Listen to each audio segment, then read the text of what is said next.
Hi everyone. So I went to Miami-Dade College during 2021 and I majored in psychology. So I either wanted to do forensic psych or profiling, but honestly I didn't know which. But something important about me back then was that I was really shy, I was really reserved, and honestly I felt like something was missing.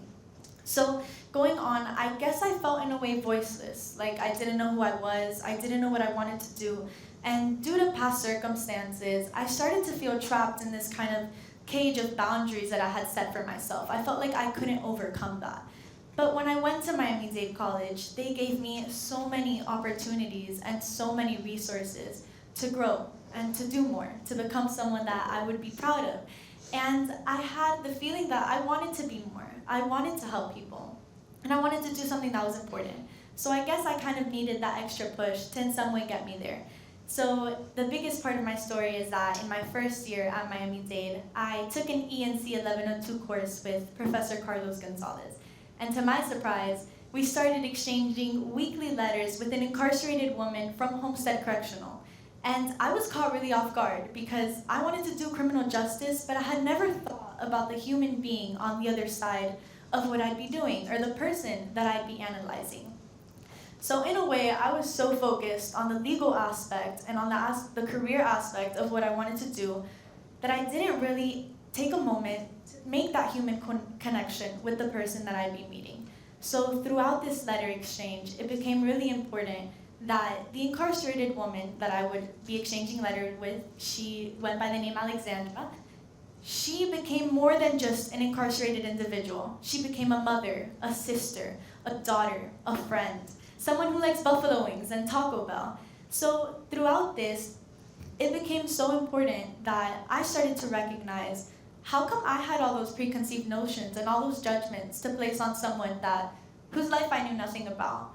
How could I make a judgment when I knew that I had felt voiceless in a sense? I was given a second chance by Miami-Dade, but I didn't experience that growth beforehand. I needed someone to help me get there. And so throughout this time, I started formatting my passions into two sections, education and mental health. And I started realizing, how can I put this into correctional facilities, or how can I work to maybe one day incentivize these programs and incentivize facilities? So these passions led it to grow, and they allowed me to realize where I could go Exchange for Change, which is a nonprofit that works to educate incarcerated individuals, to meet them and to form those connections. These are individuals stuck in a system that continues that loop of toxic behaviors, and it traps them in their generational trauma and in the stories that they tell themselves, I can't be more. So for me to work on other people's growth or maybe give them a second chance, I had to work on my own. So I became more involved in my community at Dade, and I became the student government president at the Kendall campus.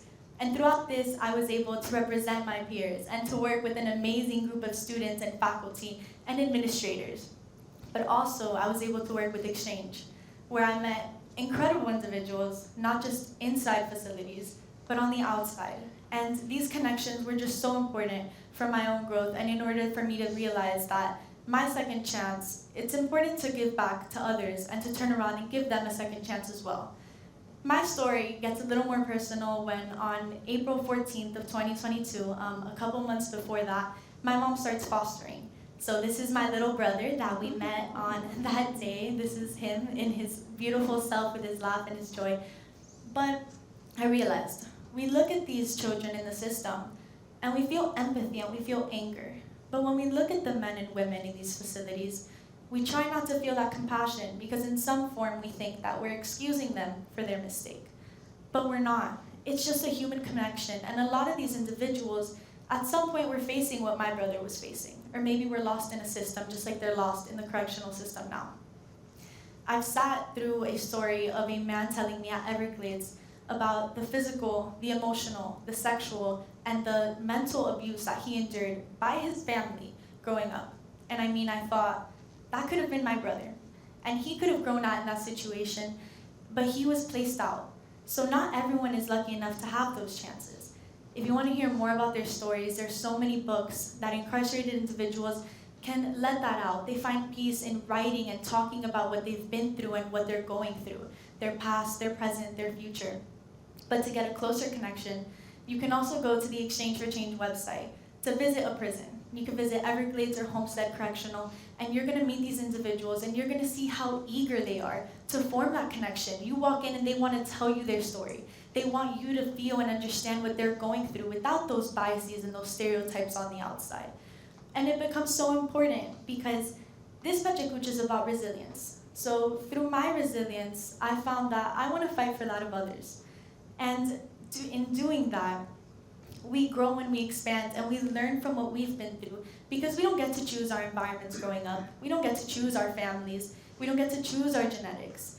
But for those of us that are able to overcome that, we can turn around and we can make such an impact on those who can't.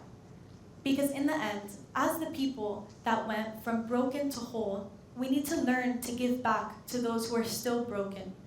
In terms of everything that they've been through and what we've been through, taking those experiences and combining them into something that's important is something that we get from a lot of the support we have. My family was huge in me being able to overcome those boundaries and those limitations that I had set for myself. They were my support system. Again, not all of us are lucky to have that. Some of us are stuck in that cycle. But go in and you meet them and you realize we're not all that different. Thank you.